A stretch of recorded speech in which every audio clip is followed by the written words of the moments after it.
ensure that the ministry, the immigration service within your country is inviting you and attest the fact that you're coming via the industry. So there are quite a number of sites in order to, right? So that's why most times you see that a lot of people might not mention them so much.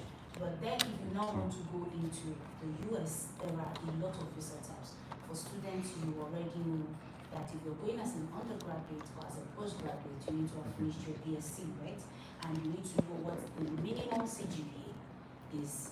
One of the things you also need to have your professional recommendation, your academic recommendation, you need to have your statement of purpose well written, well tailored. And while you're also preparing for that, you need to also prepare for the financials. Financials in two parts. If you're going to be going for funding, if you're going to be applying for graduate assistantships, or if you're also looking towards scholarships. And scholarships I break the ice right now, is that 80% of Africans, originally before any scholarship comes on this particular African soil, it's almost gone before you get information about it. It's either somebody testifies about it, and at the time you're applying, they tell you it's over, or you have to wait this for the next year. And another thing I've seen about African descent, or mostly let me say Nigerians where we are, is that they almost don't qualify because there are representatives to scholarship. One of the things you'll ask when you go for traveling or build a scholarship, they'll ask you, have you ever been cited by one of your professors? What are the last the research work that you have done? How have you been able to impact, the level of impact? And these are things that we originally do not do in our universities, right? When you're in the university, how many times do you get to see your professor talking of getting you a citation during summer? And that is why you see that most of the Ivy League schools are very, very intentional when building this, taking them on summer camps, going to code-based camps. This is because they're positioning them for all of this. If you look at Ivy League schools, they have their own magazines, right? And they ensure that they're available. This is because when the schools are beginning to ask these questions, they want to be able to cite that they have been able to do this. So if you're going to be positioning for funding of any kind, you want to ensure that you have everything it takes. You want to start volunteering, different NGOs, if you can work with the World Health Organization, that is if you're on the health, the UNAIDS, the UNDPs, and all of that. You want to start volunteering right now, and you need to get started as early as possible. Now, if you're not going on that, if you say, I want to go and work, if you're going to work in the US, there are different visa types, but permit me to key onto one of them, which has the minimum requirement of a BSc. You have a BSc and you qualify. That is the US H1B. I'm sure a lot of people have already had a US H1B. Thank you so much. So the US H1B basically is a visa type. That is a lottery. The minimum requirement states that have a bachelor's degree or its equivalent, and then you have an employer willing to bring you into the US. I tell a lot of people that Vesti is always responding to a question. You have a blocker, you have a question there, and we have the response. In the past years, a lot of people have bachelor's degree, but they do not have employers. And that way, we were able to partner with a lot of employers who are able to bring you into the US. So since they said to have your BSc and have an employer, we align you with an employer who is able to give you a job placement to put you in the pool. And that way, we get into the pool. A lot of people do not hear Donald Trump, but I will blow his trumpet a bit. 2026, he announced that the H1B would no longer just be having an employer. You can also file for yourself to come into the US, thereby increasing the chances. I'm going to give you this scenario. Microsoft every year puts in about 40,000 people, all under their names, right? How many people do you think will select? And you are coming as one of one. Who do you think has better chances? Of course. So the reason why I announced that is to give a lot more people actually chances to be able to defend themselves with their BSCs, and then be able to come into the pool themselves. How are you able to bring yourself in? It's basically the entrepreneurial, that is, you file for yourself. My name is Olubumi, I want to get into it. The business is registered in my name as Olubumi LLC, and I'm filing for myself to come into the US. The next question you want to ask me is, how do I get the business registered in the US when I am in Nigeria?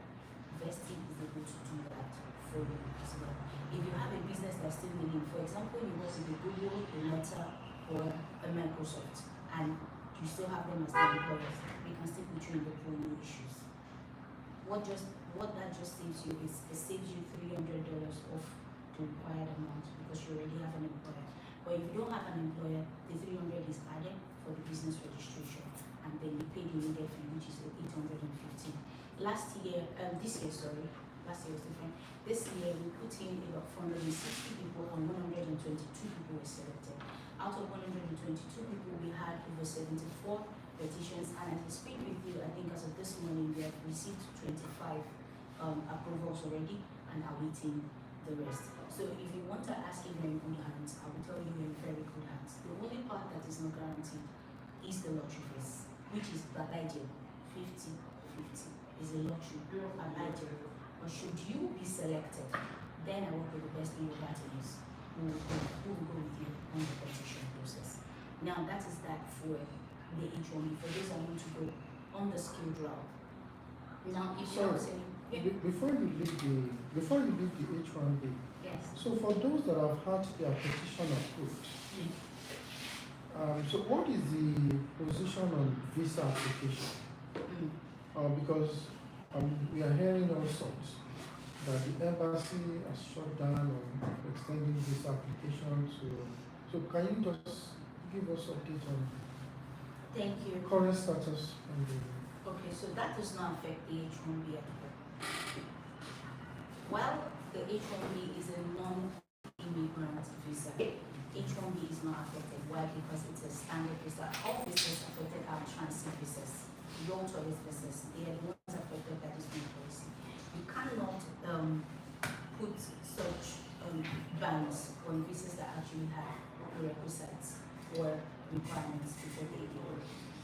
And do not forget that this is a petition-based process. Okay, so for those that have gotten approval, are the embassy responding and giving appointment dates? Yes. I had someone that went yesterday, and I have another person for I think August 5th. Yes. This is unlike the B1, B2. It's different. Okay, so when they get the visa, how many years will they put on the visa? 3 years, of course. So the visa will indicate 3 years. Yes. Okay. And then at what point will the applicant leave the country? Sorry, I'm asking all these questions. No, it's fine. That's why we're here. It's fine. Okay, so when the visa is obtained, so at what point can the applicants leave the country? Any days after October 1st of that very year. From October 1st, they can leave. Okay, so that is when they can leave. But when will it be too late for them to leave? Is there any within the 3 years? No, there is not. So they can decide to leave 1 year after. There is no rule. There are some people that do not even proceed until their visa processing. Don't forget that this is funding. You already have your petition approved. The petition states that you have your H1B for 3 years, right? And so people do not even go on to consular processing until 3 months later, because that is when they have the money to get the visa fees. I know, I'm interested in when the visa has been approved, you have your visa in your hand. You can stay 1 year after then leave. Yes. There's no minimum. The only thing is, I know you now have a lot of people that will say they want to transit onto a more permanent pathway, right? So you need to be in that country before you're able to transit. Yeah. That makes it interesting. Okay, thank you. Yes, thank you so much.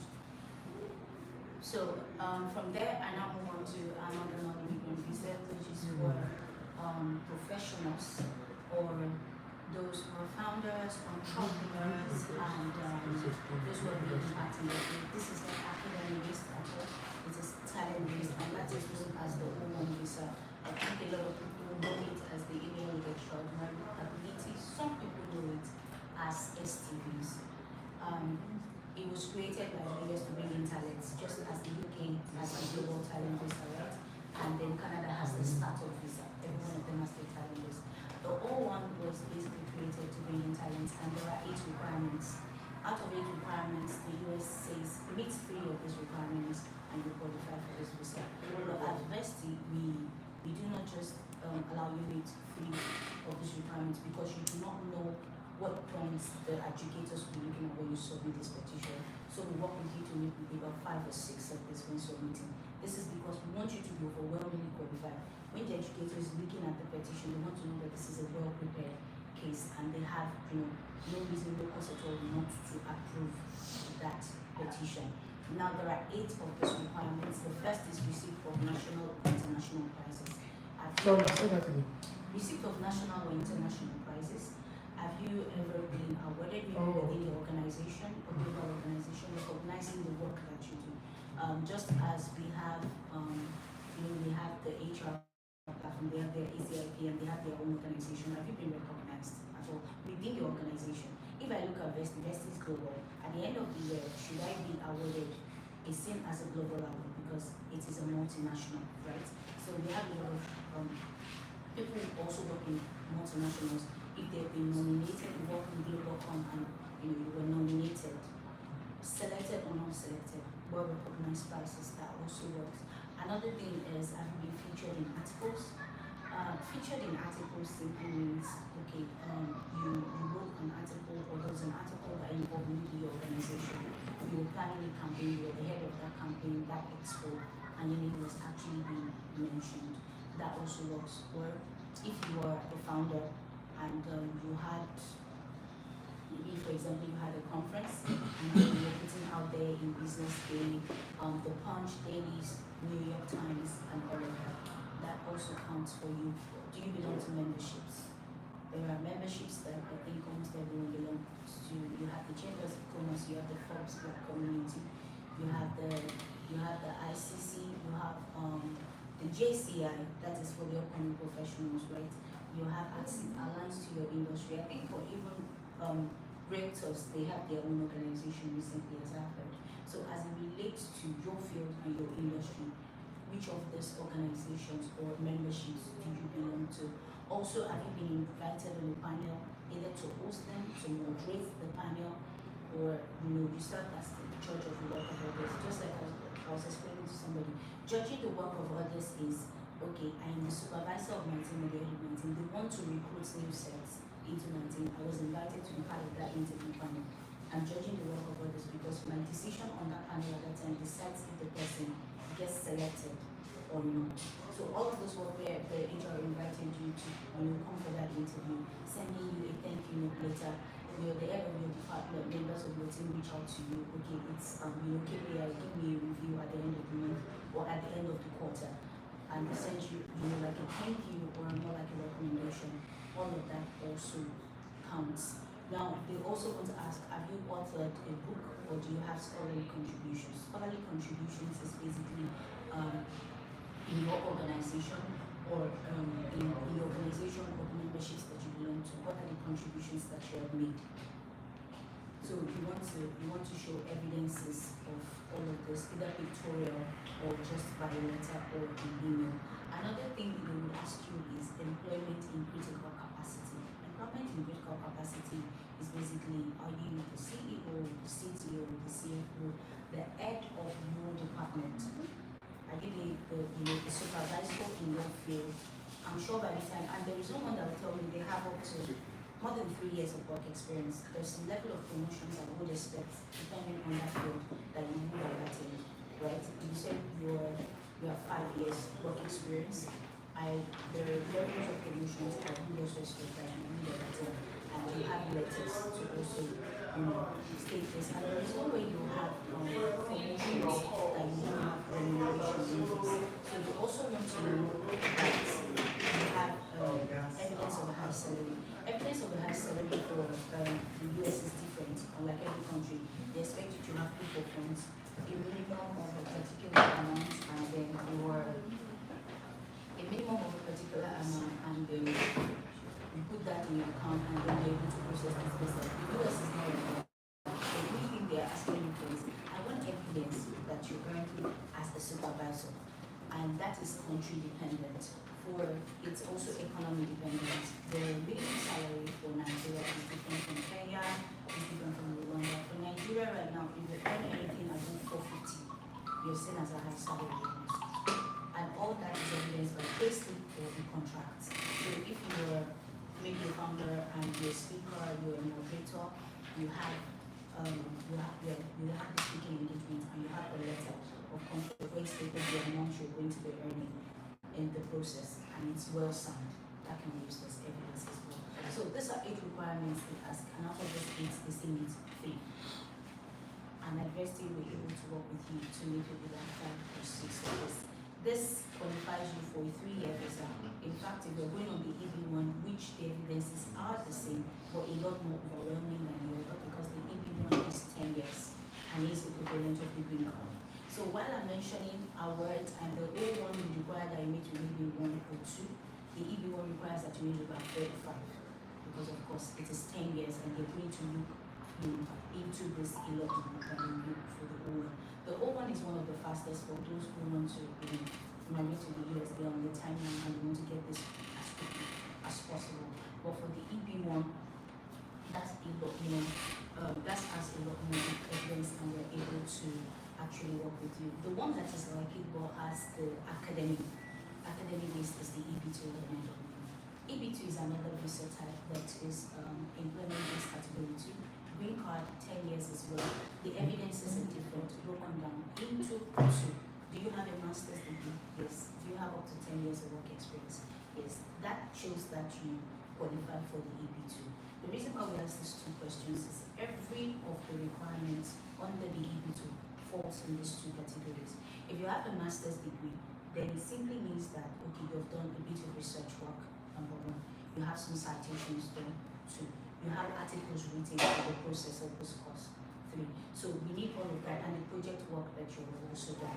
That is under the academic category. Number, the extraordinary ability, 10 years of work experience. Do you have recommenders? Who in the industry do you think can recommend you? So because you need a number of recommendation letters. If you have awards, not as needed, but also an added advantage if you have that.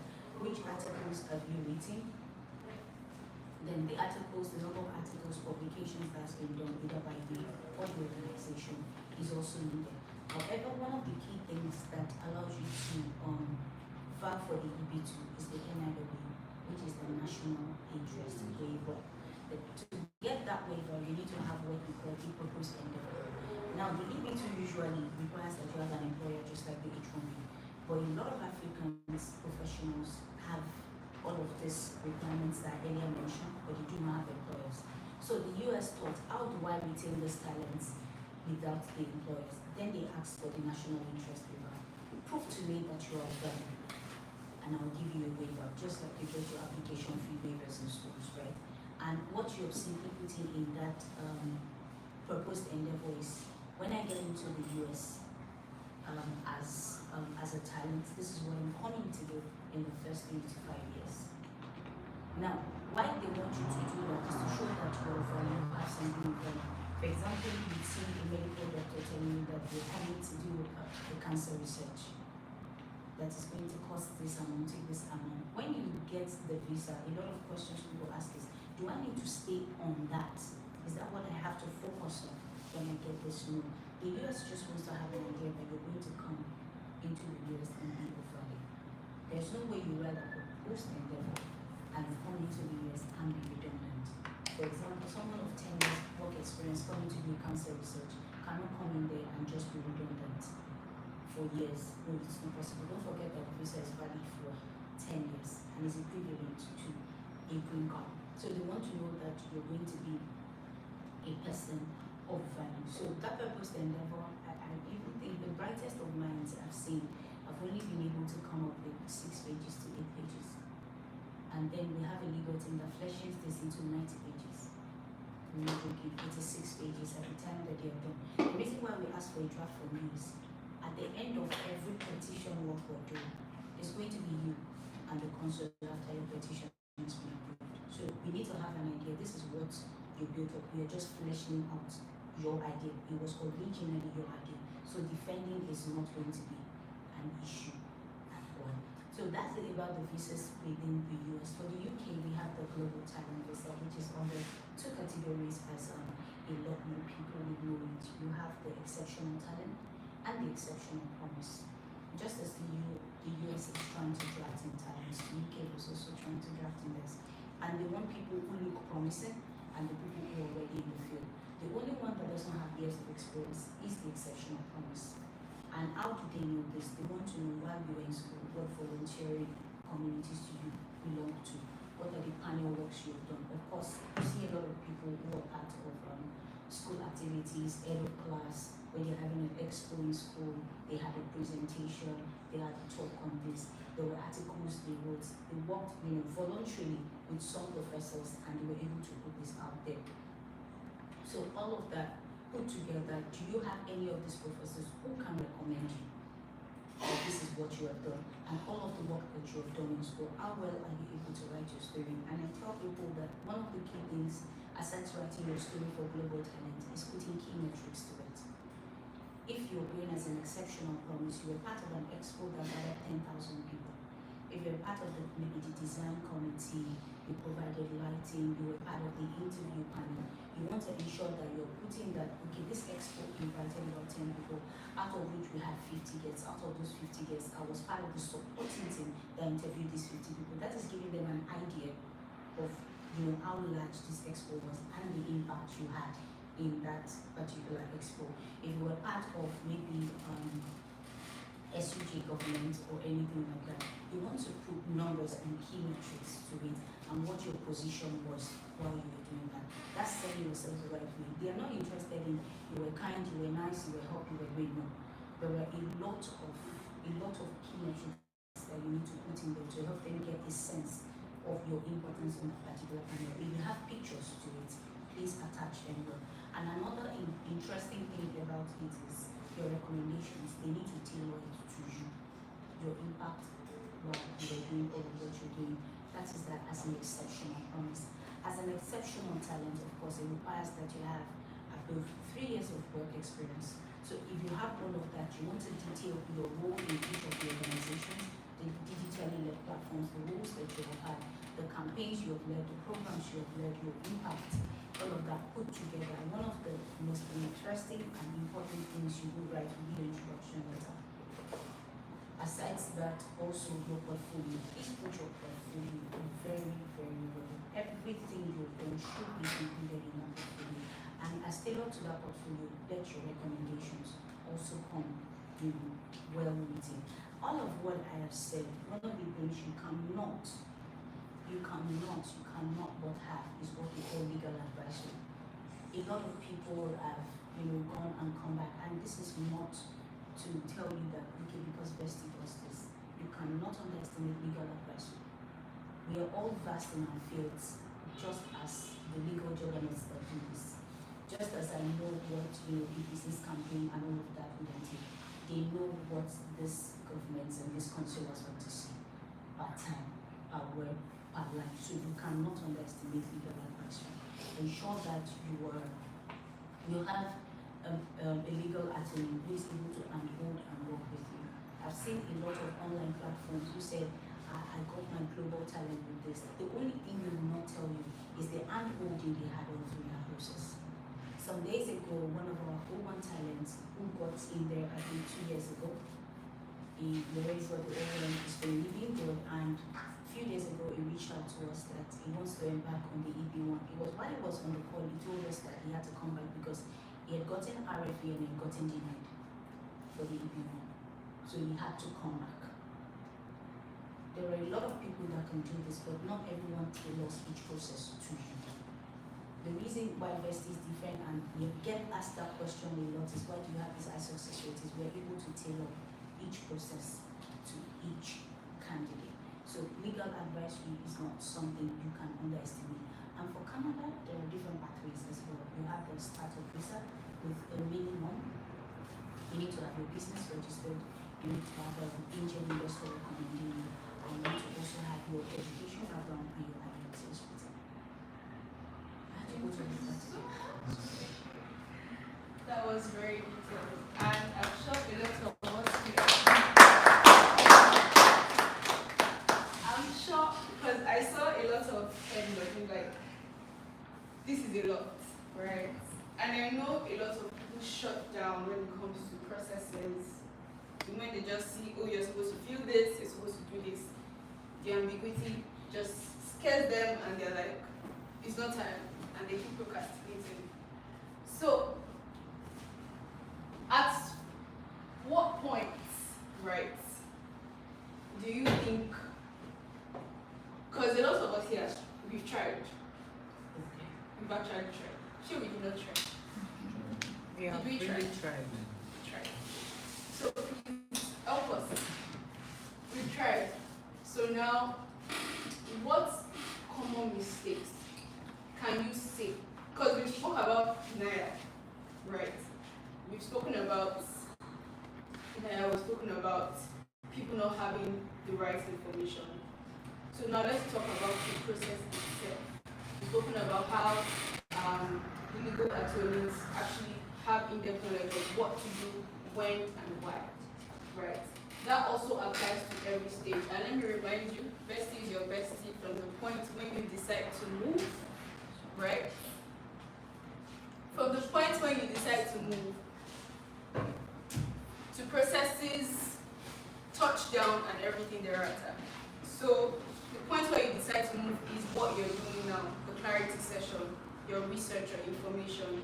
Processes is the application, right? Down to loans, funding. Then touchdown is booking of flights, you're there already, you want to make a cross-border payment, you want to pay for your apartment, you want to pay your tuition fee, everything, there's something for it. Even to the point where we even have concierge services, right? You're at the airport, you just want to sit pretty, you don't want to go through the whole, filling up forms, queuing at the airport. We have services for that to make your life easy. From the point when you decided to move, we have everything for every step. So now, Miss Bumi, what are some common mistakes? Because I will be like, what are you doing that is different from what I've been doing since? So what are some common mistakes that you think people make, maybe when going through the process of migration? Yes, Mr. Tayo is going to talk on the loan aspects, the money aspects. But what are those mistakes? Okay, I didn't mean to be cliche, but I mean, not having Vesti, basically. No! Funny, yes, but not having Vesti is the response, because if after you know the country, you want to go to the qualification, all that, then the hand holding is what I see that, and that is Vesti. The excellence it takes to walk you through it. The legal government staff going to take you through the entire process and hold you, even secure to your approval, walking you through consular processing. So not having Vesti. And one of the things I think, okay, I would respond to is lack of clarity. What do I mean by lack of clarity? You know everything I mentioned here is the general requirement for every of these visa types. Then you want to ask, which is what I've gotten from the 1,000 clients. How do I qualify? Now take me as a person. How do I qualify? That is where the clarity comes in. Because only then would you not be sitting one-on-one with an expert who will now be dissecting your profile and telling you how to qualify for this. So for making to be cliche, two things, clarity. Yes. Okay. Thank you so much. Right. So you have a question, sir? Okay. So you can go ahead. Thank you so much. You said a lot. I see where I come from. So we kind of ask, Yes, sir. what is in for vesting? What am I to pay, or what is in for you? What are you to get benefit from? In helping you migrate, of course, we have our payment processes. But one of the things you need to first get started with, I'm going to explain the process to you. You come to me today as Mr. Kelvin, I want to migrate. I know or I don't know. The first thing I want you to do is pre-qualify yourself. And every process investing has a pre-qualification test. The reason is because I work with two categories of people. Overwhelmingly qualified, but the being qualified. I not being qualified because this is something you can work on. I think she was the one that talked about being denied and had to go back to working on some of the things that we do. So there are two people. After I can qualify you, then you would speak with an attorney. That call is actually a paid call. Reason is because this legal attorney is charged. And one of the benefits of this call after you pay is the payment counts towards the process. For example, if you're going for a GTV that costs 7,000, if you pay an initial credit credit of $99, at the time you're getting your pay, you're getting 6,900 because you're doing an initial $99 payment. So this qualifies you, and after we qualify you, they move into whatever visa type that you like to do, which the price is actually very good. Thank you very much. So I didn't get the part of the pre-qualification payment. You said something like that. The clarity code, Yeah. yes, so the visa specific cost $99. Okay. Education, I think education costs like $50, that's little. Then if you want the general clarity code that takes you through every process, every one of the visa types for you to select, that costs $115. And the benefit of that one is that sequel to that call, you get to select the one you want and come on a complimentary call after. The complimentary call is not paid. It's not paid.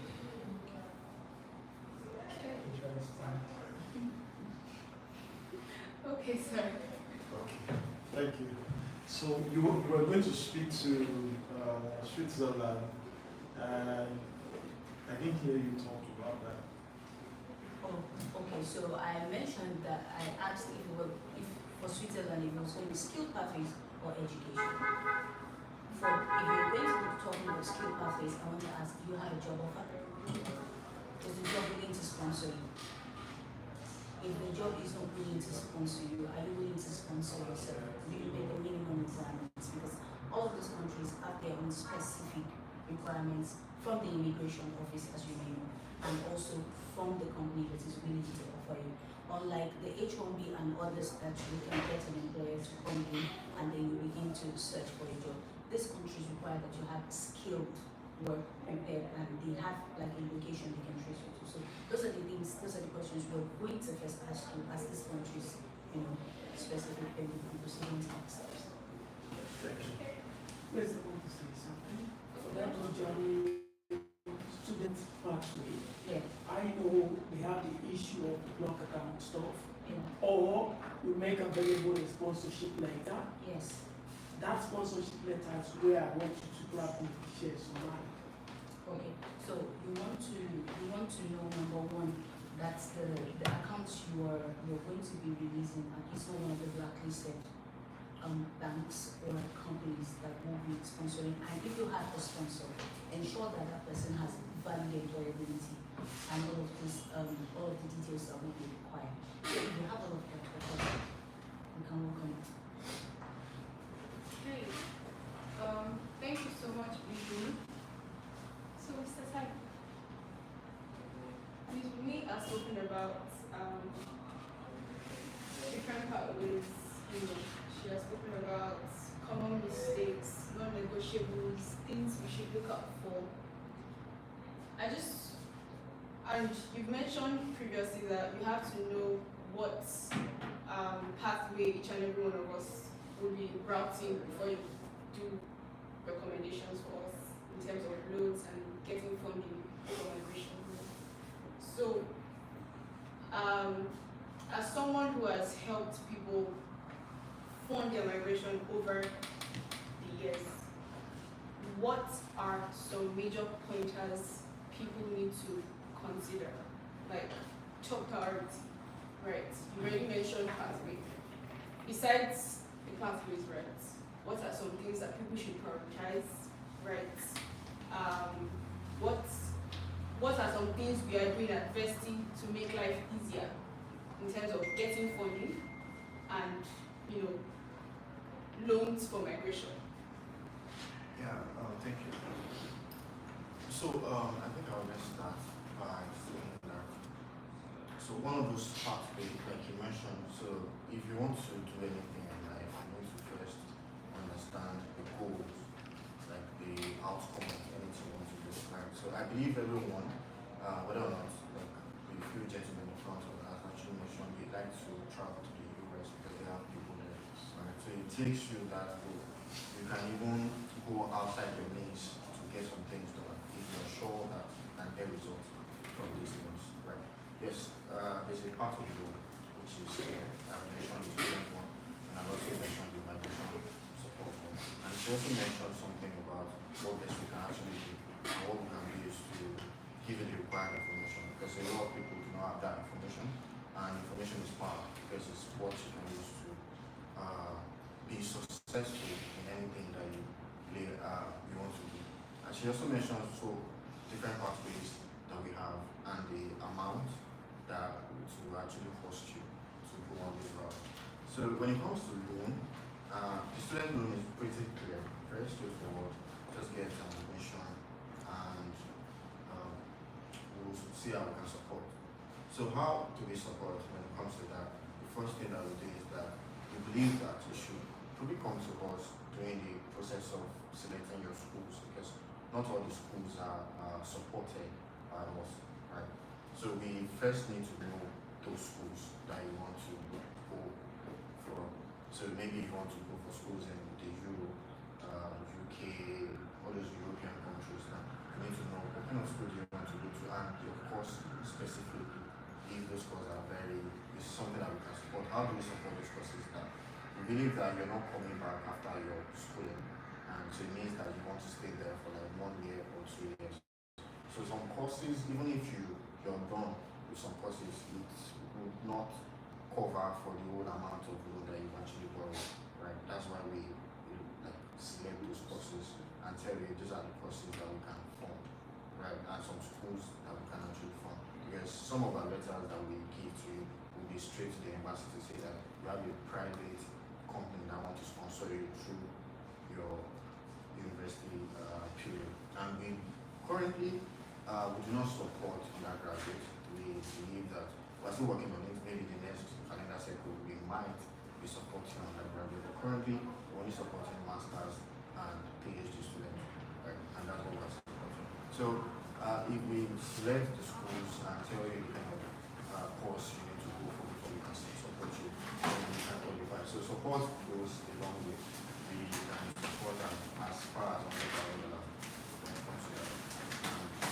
The payback period is very flexible. You apply 10 years, depending on you, and they get on which one you want to see that.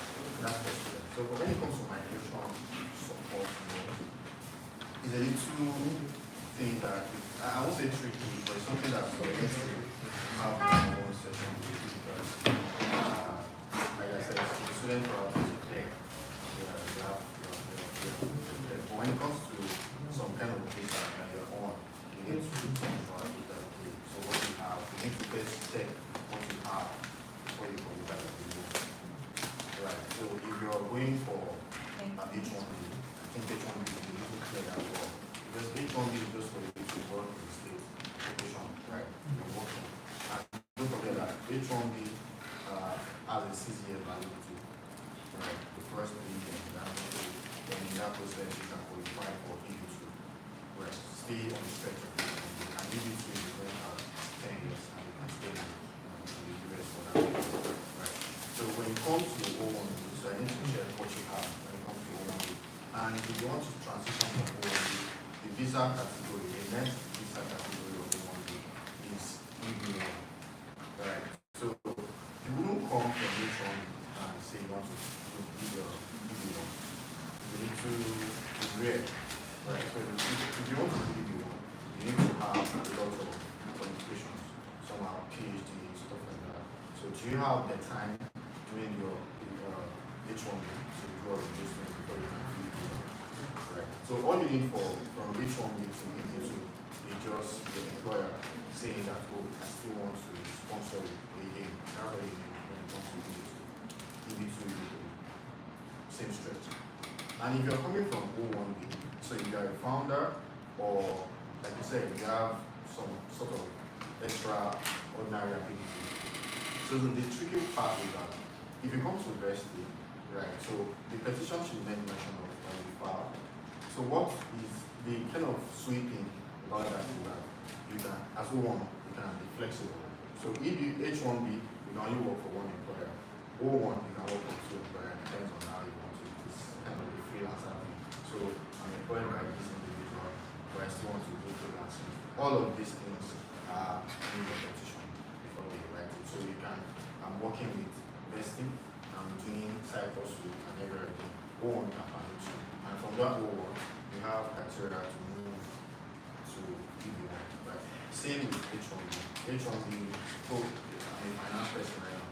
If I came from H1B and I move and I keep working with the company that brought me in into the US, I can from there transition to EB2 or EB3. Those are the stretch, right? So those are the things that we would actually look at before we can say we want to offer you, because when it comes to the goal, it's a little tricky. One, you have the landed property that you want to give out. So even when you give it out, or you don't want to give it out, you have anybody in the diaspora that can sign a check for you. Even if we're not catching the check, but we want to have someone of reference that we can refer to, like this guy, person, the person referring this person when it comes to this. And the person we can check the kind of salary structure the person any in the diaspora before we can say we want to assist. So that's why I said it's a little something that we need to have one-on-one session. It's not something that I can give to you. It depends. So if I want to do a tailor thing, Mr. A comes, I see what Mr. A can do, and kind of this and Mr. A wants to work on that. That's when we can say, okay, this is what we can support with. I hope you able to be Stop. Okay. You're not free yet. So, you've spoken about tailored requirements, tailored to different pathways, and so you're not going to give like a lot of information, right? So let's talk H1B. Right. So, so H1B, why, I know she has spoken about the fact that, oh, if you have a BSc, you want to work abroad, but I want us to talk extensively about H1B. Why now? Because a number of us here, we want the US for it. So why now? So even if, sorry, let's just, let me just jump on that. So even if you don't want the US, maybe your first choice is not US, as the way we used to write down like that, basically, so you say, my first choice, or always stuff like that. So even if Switzerland, Finland, any land is your first choice, so we, how do I say now? So the kind of pathway that we believe that we've explored over the years, and we know that it's something that we can do for anybody, and we can just see it anywhere, is something that I would want to tell you about, right? So whether or not you have any land you want to as your choice, you can still keep that one aside, right? Then face the one that you think you can get help with. Do you understand? Yeah. Right? Maybe like my first choice, last week my second, I know people last week I can help me. I'll probably switch towards last week more than that. So that's how it works when it comes to visa processing. Like you mentioned, you want to go to Europe because you know people there. Valid point, because I don't want to go to Canada because I don't know anybody there, and I don't want to be alone. I don't want to start building communities all around. It takes time and it's very strenuous when it comes to that. So why don't I go to places that between two I can call somebody, how far I live, come and meet me, right? So for all those ones, invest in, and I'll tell you for free that based on statistics, and she mentioned some of it. So based on statistics, H1B. So H1B, a lot of people just don't know the kind of importance the H1B has, right? So yes, it has its own clause, and the clause is just a lottery pool, right? Where the US itself run the pool and select people. But once you're selected, I think you have 96, even 97% opportunity to move, because it's not like any other visa category. Visa category, I think I'll just go into that. When it comes to the US right now, so we have F1, which we know, the student visa. We have G1. G1 is like you're working here, you want to transfer. L1 is also I want to transfer from Nigeria to PwC in the US. That would transition. K1 is like I have my fiance or fiance is in the US and she wants to bring me on vice versa, and it will go like that, right? Well, H1B, O1B, EB1, EB2, like that, right? Those are the categories that we have, and so if you go to the US state of Gulf, you will realize that there's some visa categories that don't have the kind of approval rate, right? So if you look at F1 right now in Nigeria, F1 rate is very low because you need to prove a lot before you can get some of those visa approved. So when you go there, you see that F1 is on 75% approval rating. So when you go to B1, B2, that one is very hard because it's tourist visa, somewhat business visa as well, right? So tourists, you need to show that you're a tourist and you show your Instagram account, Twitter account, Facebook account that you're not a tourist, and you just want to come to the US and do stuff like that. So sometimes you need to prove more than exceptionally doubt that you just want to come and go. And proving that you need to show some back statement, your work and everything. Even at that, you might not even go anywhere, right? The business as well, you want to go for conferences, maybe CFA conference or any conference. They decide if they want to give you or not, right? That's that. So we have this group of H1B whereby the economy of the US needs people to move the engine forward, right? And they know that a lot of people in the community, in the US community, probably wouldn't want to do that kind of job that you want to come and do. And some employer use that as a base whereby they use it to save money. So I'll talk finance right now. If I'm employing you as a British citizen or American citizen, I'm expected to pay you more than any other citizen, right? And if I bring you as a Nigerian into the state, it will reduce my cost. My variable fixed cost will actually come down, and it's more profitable as a business owner, right? That's why the US believe, okay, let's give this category forward. Even if the most came to the US through H1B, right? In fact, Yeah. So, and that's why we always preach the gospel to say that don't look at H1B as just a recycling thing that we recycle. It's something that if you get it right and you can move, it gives 98% over rating. So when you walk into the embassy, H1B, because you're filing this from the US, it's not from Nigeria. And so we have offices in the US that file for you, legal, Anthony and everything. So they file for you from the US, you get your dates, everything from the US, and you go to the embassy and you represent yourself, you present and they give. So for every day, once we've done over the years has been 100%. Right, so that's why I can encourage you to say, yes, keep Finland, keep Switzerland, but why don't you try this at the nick of time? So when it comes to O1, you mentioned O1 at the other time. So O1, you can go for O1 at any time. H1B at the season, right? Because of kind of tedious paperwork through the lottery code, we expect that people should start early. So you start by July 30th. June the 30th, that's when we expect people should start H1B because you need to find some paperwork and registration. So, and this is the season whereby we start. I personally, I recommended about 50 people this September, no, this March, right? So the pool opened March, right? So I refunded people. Why did I refund people? They couldn't meet up with the deadline, and it's so short. The date is very short. I think it's just 14 days or 20 days period. So when it opens like that, everybody has to get everything in before it closes for H1B, right? So that's why we encourage that.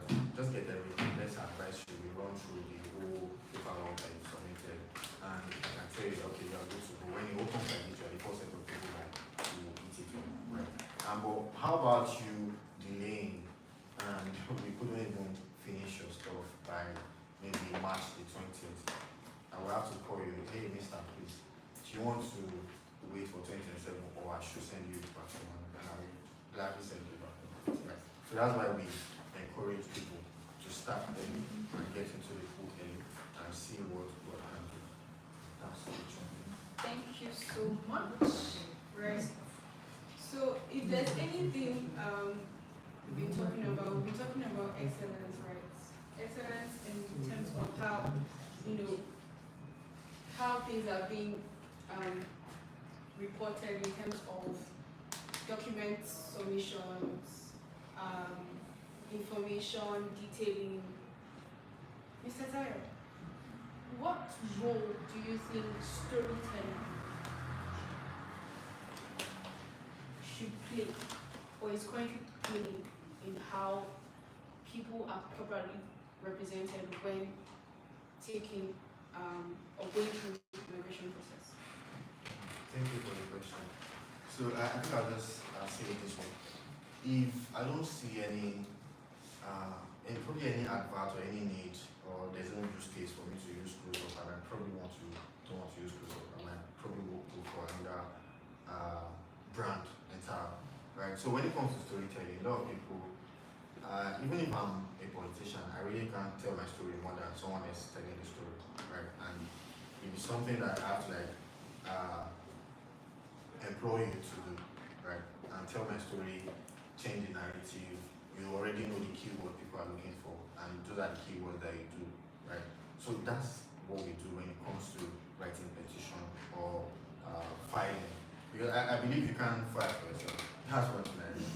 You can't fight for yourself. So I've seen people, if under try because you have, do you understand? At the end of the day, things will work out. Because it's very tricky. Okay, they found out you want to try go on for yourself. You only fight for yourself, and when you get to the US, you can't even work. So say for instance, your company is still freshly new and you don't have revenue right now, but probably you're looking for investor. If you file on that your company, you can't work anywhere in the US. You will only work on that your company, right? So how about us whereby we can still bring that your company into play and still fight for you differently, whereby even if your company cannot generate revenue currently, the other filing petition that we build together can still sustain you, in which your company gets funded. I hope I'm communicating right. So that's what I'm doing here, because we know we really understand the process. We've been doing this for a long period, like 6 years right now, and that can tell you what we expect. We have lawyers that are US citizens in the US, so I'm sure that they work with USIS before now, and they are legal attorney. They know the keywords that these guys are looking for, right? As I'm a finance person, if I want to probably read a bank statement or something, I have something I'm looking for. I don't have the time to read. I have something I'm looking for. So how do you get to know that as an outsider? I don't know if you believe it's really that easy, right? So this is what we do for job, and we are very committed at it, and that's why I said we push it out there and 100% committed. Okay, so on that H1B, if you put in petition on behalf of your clients and you get the employer, by the time the whole process is done and your client is in the US, I know that employer is just for the purpose of getting the petition approved. So do you support your clients in settling down and getting a job, a proper job, or it is when the client is in the US and that will be it, they are now on their own, sort out their life.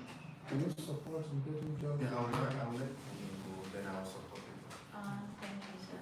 So, first on the job placements, that job placement that you were offered is valid on that paper for that 4 years. It's valid until you get a new job. So even if you get a new job 6 months later, 12 months later, 18 months later, it's still valid. So it's not as if the person goes off immediately you get that approval. No. Because what we said is we are going to get you an employer to get you a job placement for the validity of the visa period, right? And the validity of that visa is how many years? 3 years. So it's there until you get an actual job and you can do a handshake. One of the ways we support our clients with job offers is whenever we see any of these openings, there is always a communication. And there is something on Vesti calls, if you go on university.com/careers now, you see job openings, they're posted every week. So if any of it aligns to what you do, please proceed to apply. Whenever we get any of these openings, we do well to announce and people take part of. And so just to add to what we have said, so in Vesti, we're not about just helping you to travel. So we're about making a change. And that's the mindset, that's like the mission and vision of this company. Right? So we're trying to, so if you look at 2020, 2021, you realize that the remittance applicants coming to Nigeria has actually increased from what we previously had. And what does that mean? It tells us that we have more people overseas, right? They're sending money to their loved ones here. So that's what fueled us. That's what gave us the joy. And that's why we have different routes when it comes to sending payment, right? So I don't want to send you to the US and leave you there, because I know that you might still come and do even well. So why would I leave you there, right? So I still communicate with you. I still tell you the next thing to do, and I still guide you. But you would not be paying your client if the client is still on your until the person gets a job. You told me the contract will still hold. For 3 years. Will still be valid for 3 years until you get a proper job. But it's not as if you'll be paying. No. You will not pay. Okay, so if I have a job in Nigeria, can I operate remotely? While can I be going up in and out of the US? Is that possible? Until I'm able to secure a job? For residency requirements, well, there are no residency requirements. I would advise if you have a remote job, yes, you can do your job in the US. And if there be needs, you're going to have limited number of days that you can travel and be back. So there are days that you need to exit the US. Don't forget that you are on an employment-based visa type. So there are minimum number of days that you need to do and then be back. And if you look forward to getting into a more permanent pathway, it's something that you also need to consider. So if someone has a sponsor himself, he doesn't need guidance, and he just needs guidance. And if he found out that wants to set up his firm abroad, so how does that package look like? So, depends on, like I mentioned, so it depends on the visa category you want to go, right? So even if you need guidance, like she already mentioned, critical, better critical, so that critical will tailor whatever visa type you want to go. Do you understand? So, and if it's coming from, I don't know if you mentioned, do you mean consulting? Yes, you're a founder, so O1B is like, go to. We have two founders. Yes, I mentioned set up founders. your firm Yeah. overseas, and you need guidance on how to set up the firm and relocate. Yeah, so I've mentioned, sorry, so I'll let you go. So I think I've mentioned something earlier, or maybe I should repeat it. So when you're on O1B, right, and you want to file for yourself, PIN, you have a company.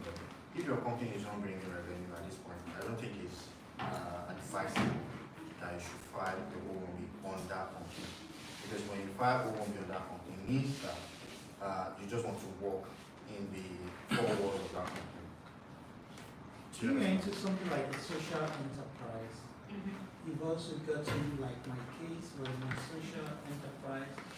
You've also gotten lots of international recognition, like from the New York Academy of Science. Work with a lot of big scientific organizations, space organizations, and all that around the artificial intelligence field.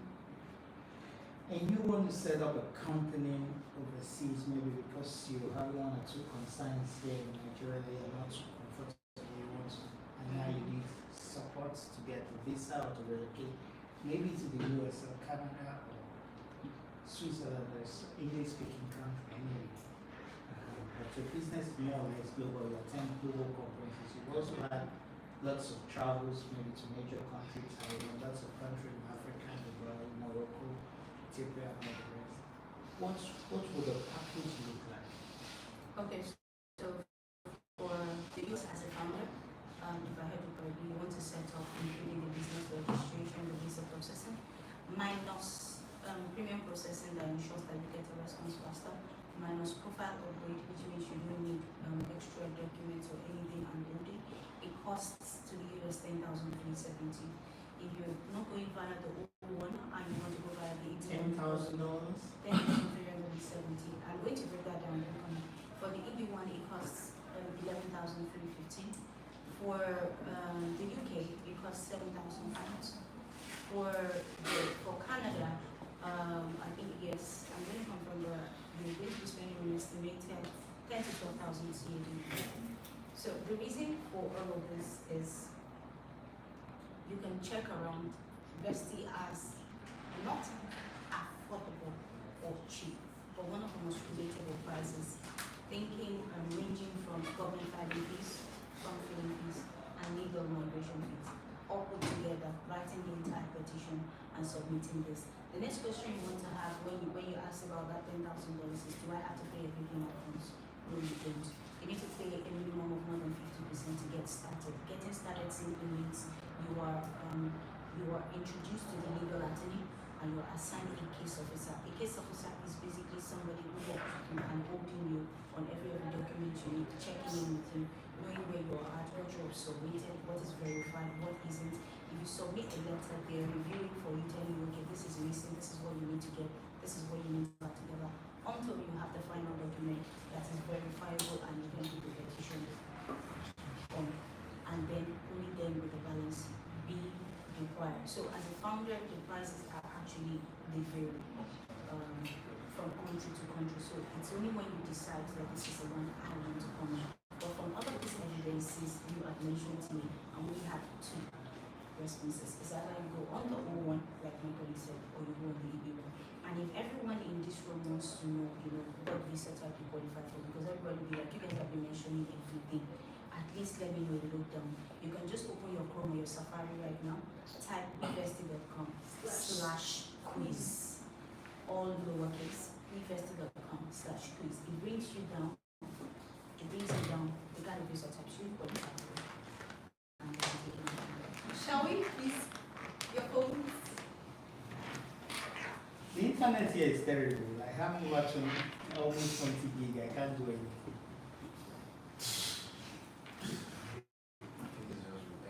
That's the service provider. Vesti.com/quiz. Yeah.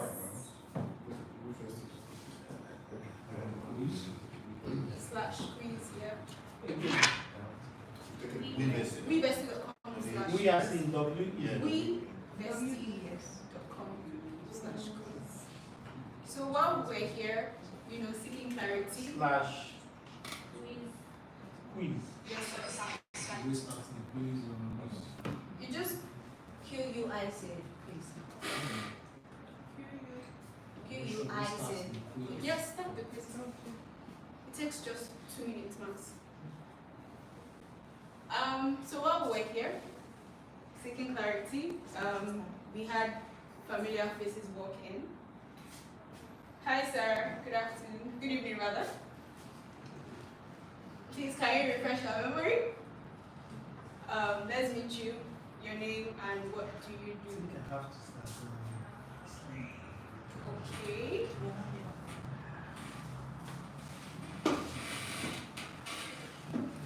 Good evening. Sir? Good evening. Good luck. Medical doctor. Welcome again. Great to see you again, sir. Good evening, ma'am. I'm told you are on strike here. Can we give you? Why you on strike? Yes, please. Okay. Good evening, everybody. My name is Tolu Lokwe. I'm a trauma-aware informed coach. I help people with the child trauma and emotional trauma they take into their relationship with adulthood. So we have an established coach for that. Welcome to it. So, we've asked questions, you told us your name, what you do. So at what point did you decide to seek opportunities beyond borders? Come again, please. Oh, you're talking to me? Yes. Okay. What was your epiphany moment? When did you decide to say, it's time to pack my bags? We are all in this country, right? it's a constant, nudge to, I need to put my things together. Very valid. Very, very valid. So, if you had the opportunity right now Yeah. to get a visa stamped, Yeah. what country would be top of choice for you? The US. US. Yeah. Why? I know people there, one, and we what I've heard so far, it's flexible compared to the UK. Okay. Have you taken your quiz? I'm taking it. Please, let's. Okay. You're done. Yes. So what's the score? Okay, let me check it again. Sir? So for the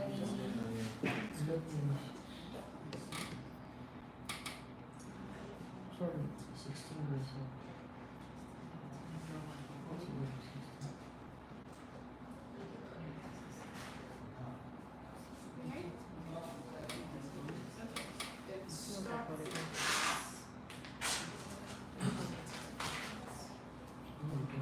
Your results?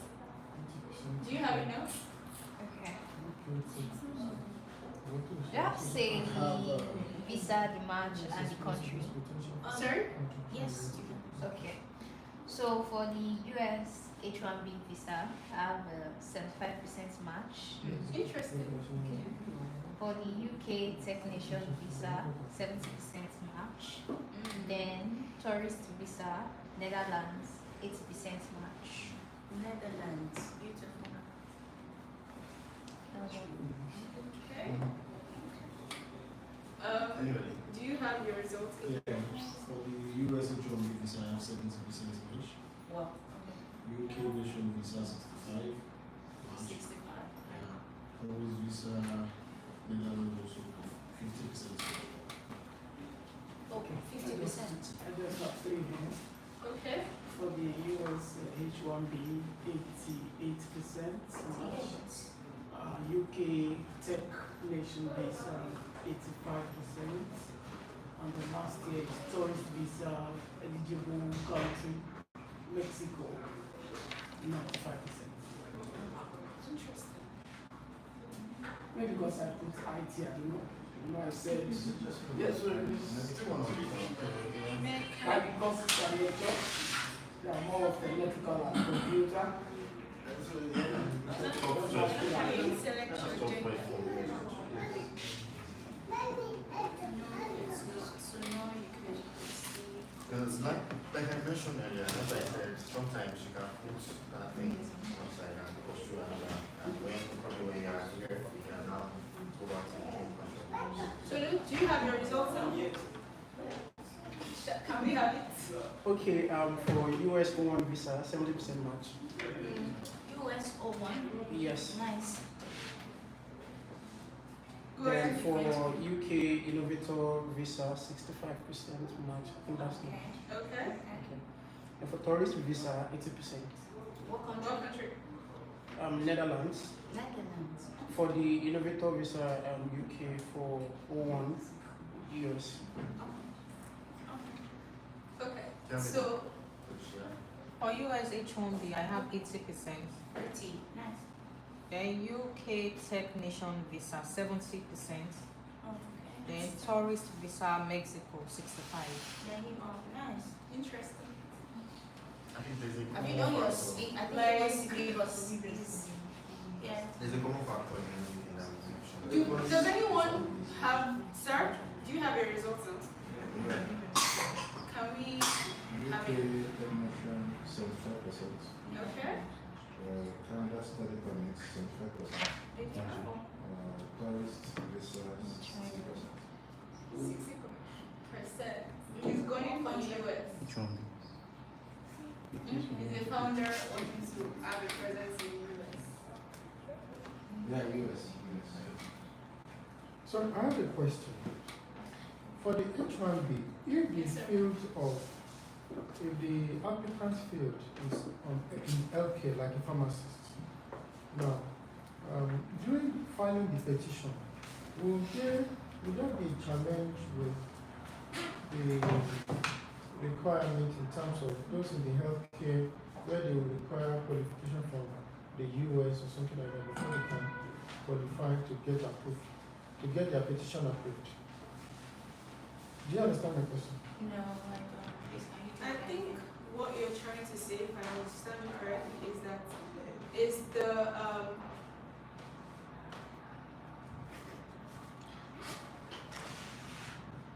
Is it licensing? I don't Yes, that's the exactly what I license, said. exactly. The Like- license. the appeal. Is it industry specific? Like, is there any Yes, we criteria? have the Is it requirement criteria for related? license during the period of filing the petition. Okay. Okay. So while we are filing the petition, one of the licenses we require is that you are licensed to practice as a pharmacist first in your own country.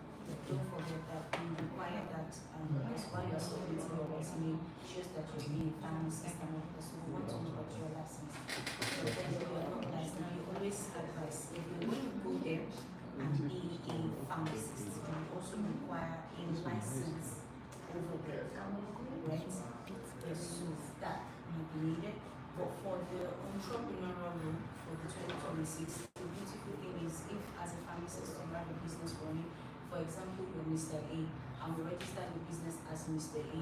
If what it states is that you're an entrepreneur and it's not industry specific, when you get there, you're able to get a job in different organizations that do not require a license to practice. So that's the thing. Okay. So never to chime in. I'm happy to tell us that even if your documentation is not ready, one thing about Vesti is we are very, very particular about authenticity and results. So pending the time till you're 100% ready, we are going to walk you through that process. Say if there are certain certifications you don't have, certain documents you don't have, we won't force you to start immediately, knowing that it's going to hamper your progress or your results. We will walk you through, we will help you prepare until you're ready. And when you're ready, you'll be told you're ready. If you're not ready, you'll be told you're not ready. And if you apply regardless, this is what the result of the outcome is going to be. So,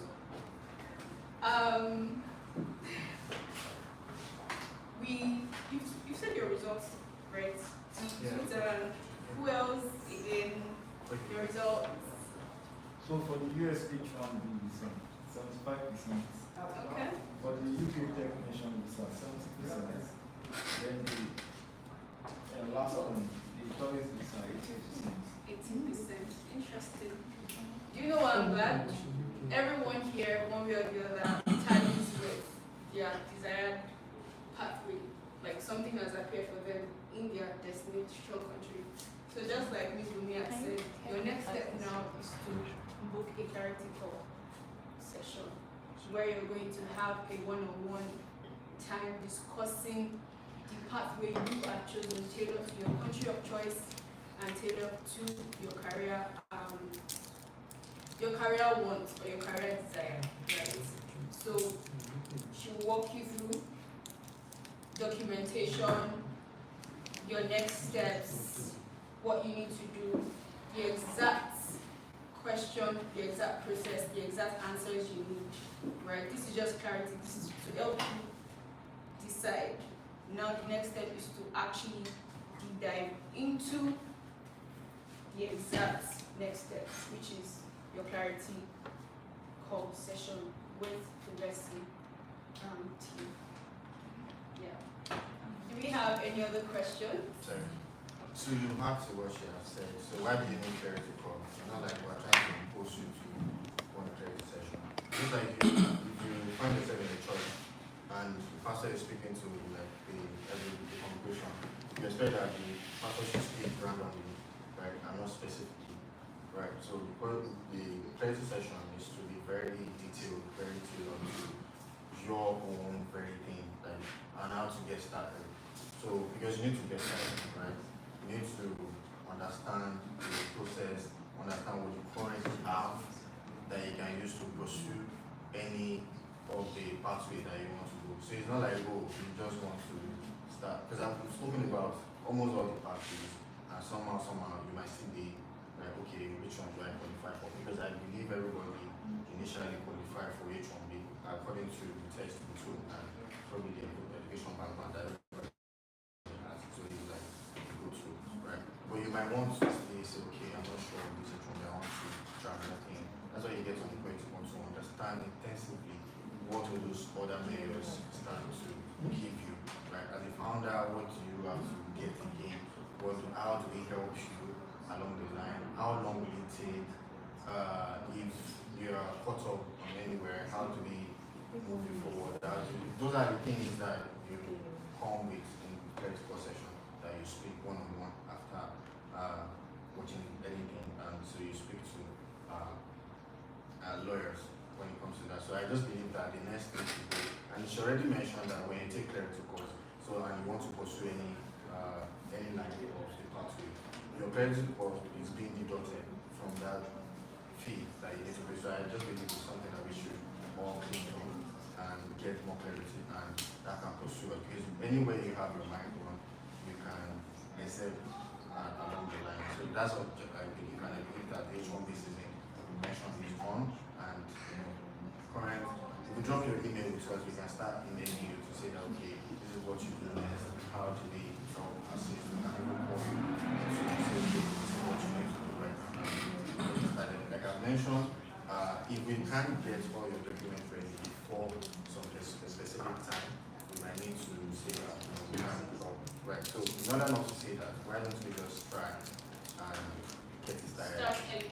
Know where we want to start from, what even the first required document that we actually need from you, and how do you come in and talk to our office anytime and see anybody. I just need to add that, and that's about that. Thank you so much. Time is fast spent. Thank you, Mr. Tyler. Thank you, Ms. Boni. Thank you, everyone. They had a question. I was coming there. So time is fast spent, but we want to make sure everybody here feels served and time well spent. So if we have any questions, we'll use the last 5 minutes.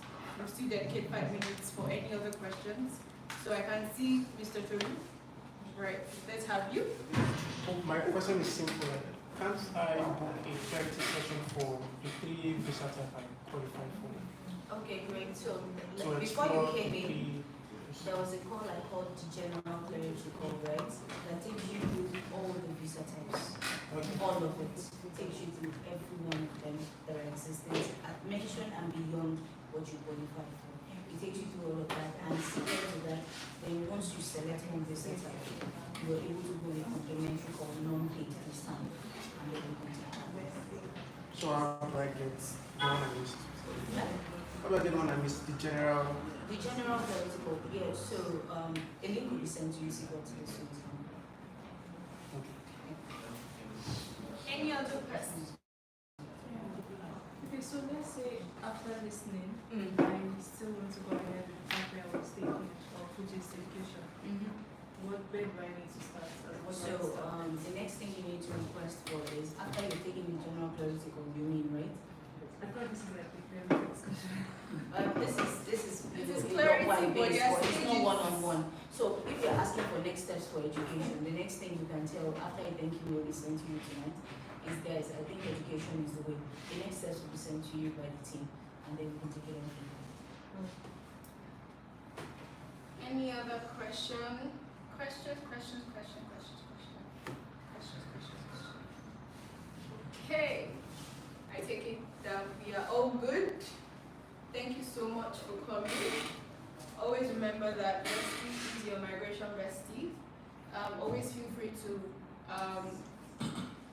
go to the website, follow us across social media to keep up with our offerings and our services and content that helps you gain clarity every step of the way. Also, you can always recommend the eligibility test to your friends, family members. Remember, it's wevesti.com/please. And also, if you have other inquiries you'd like to make, you could do that using or emailing talentvisa@wevesti.com. Thank you so much. Let's have an amazing evening and take care back home. Please before you leave, one photograph. Group photograph, everybody.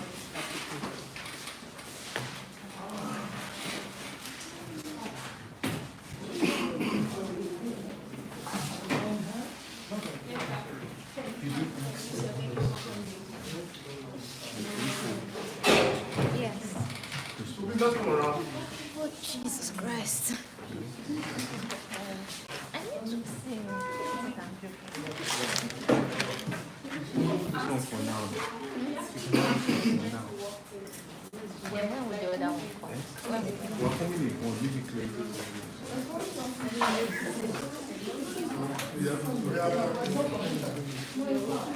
That's what